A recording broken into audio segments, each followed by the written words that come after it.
ભાવનગર શહેરમાં માનવ ઉત્થાન સેવા આશ્રમ દ્વારા શ્રી સતપાલજી મહારાજની હાજરીમાં સદ્ભાવના સંમેલનનું આયોજન કરવામાં આવ્યું હતું।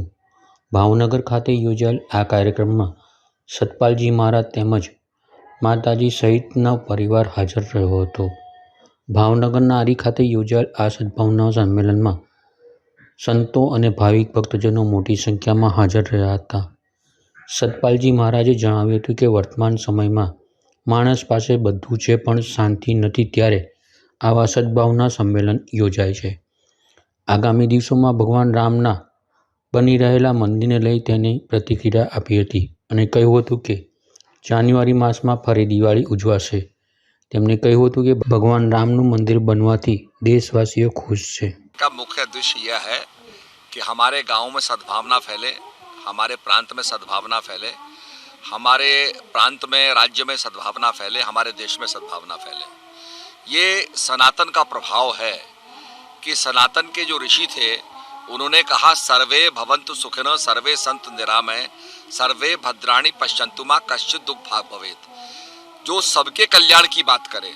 आज हम कहें साहब हमारी जाति का भला हो जाए, हमारे धर्म का भला हो जाए, ये बात नहीं रखी है। हमारे संतों की आत्मा इतनी एलिवेटेड थी, इतनी उन्नत थी कि उन्होंने कहा सर्वे भवन्तु सुखिनः सर्वे सन्तु निरामय, सब सुखी हों, ये परम प्रभु से प्रार्थना की थी।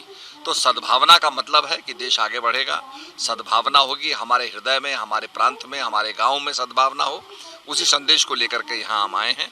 और अभी आपने G20 में देखा होगा कि वहाँ कहा गया वन अर्थ वन फैमिली और वन फ्यूचर, एक भविष्य की, एक पृथ्वी की बात की गई, एक धरती की बात की गई।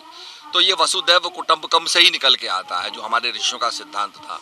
और ऋषियों का ज्ञान जो था सारे संसार का भला करने का उनका उद्देश्य था, लक्ष्य था। उसी को लेकर के हम आगे बढ़ रहे हैं। हर्ष की बात है, बड़ी बड़ी प्रसन्नता की बात है। और हम लोग जो हैं पहाड़ के अंदर दिवाली के बाद 15 दिन में एक बूढ़ी दिवाली मनाते हैं, क्योंकि जब भगवान राम अयोध्या पधारे तो उसके बाद कोई टेलीफोन तो था नहीं, तो खबर आदमी से आदमी चलते चलते चलते पहुंची, तो हमारे यहाँ 15 दिन बाद पहुंची। तो दूसरी दिवाली हम 15 दिन मनाते हैं। और अब 22 तारीख को भी दिवाली मनाने वाले हैं, क्योंकि भगवान राम का भव्य मंदिर बन रहा है।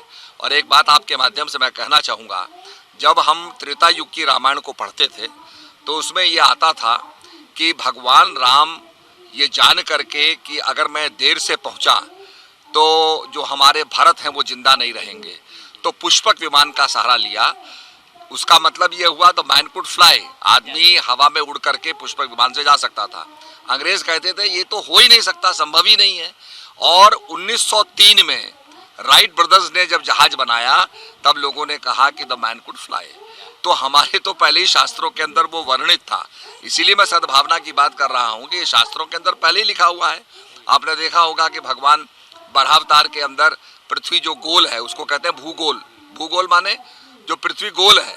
तो हमारे तो दुनिया वालों ने पहले ही कह दिया था पृथ्वी गोल है, बाकी तो लोग उसको चकोर मानते थे कि पृथ्वी चकोर है। तो इसलिए हमारे ऋषियों का जो सनातन सिद्धांत है उसको जानने की जरूरत, समझने की जरूरत है। उसी से संसार की रक्षा होगी, अदरवाइज संसार की रक्षा हो नहीं सकती। धन्यवाद।